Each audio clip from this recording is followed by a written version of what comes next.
பண்ண தப்புங்க.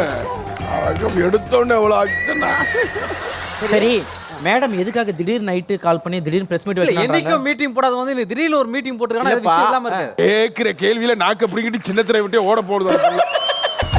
நான் யாரு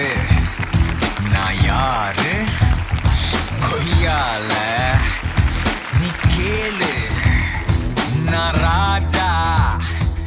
இங்க பாருங்க மேடம், இந்த பையன் யாரு? இந்த பையனை எது கூட்டு வந்திருக்கீங்க? அவங்க காஸ்ட்லி பீப்பிள். Costly people. யாராச்சும் நீங்க பல்ல இழிச்சிங்க, நான் ஈ பிரிவுல இருந்து வந்திருக்கேன். அது என்ன ஈ பிரிவு? எலிமினேஷன் பிரிவு. நிறைய பேர் நான் ஏன் இதை எடுத்துட்டு வந்தேன்னா ஒரு நிமிஷம் நீங்க இருங்க சார். முதல்ல என்ன பேச விடுங்க சார். நான் தான் உங்களை கூப்பிட்டிருக்கேன் சார். ஒரு 5 நிமிஷம் என்ன பேச விடுங்க சார். இல்லங்க அந்த பத்திரிகையாளர் நீங்க அமைதியா இருங்க மேடம். நார்மல் பீப்பிள் கிடையாதுங்க. எது கத்துறீங்க? ஒருத்தர் கேளுங்க. நீ பேசுமா இருப்பா உம்மா கடுப்பேத்தி பேசுங்க. போகுட்டி போல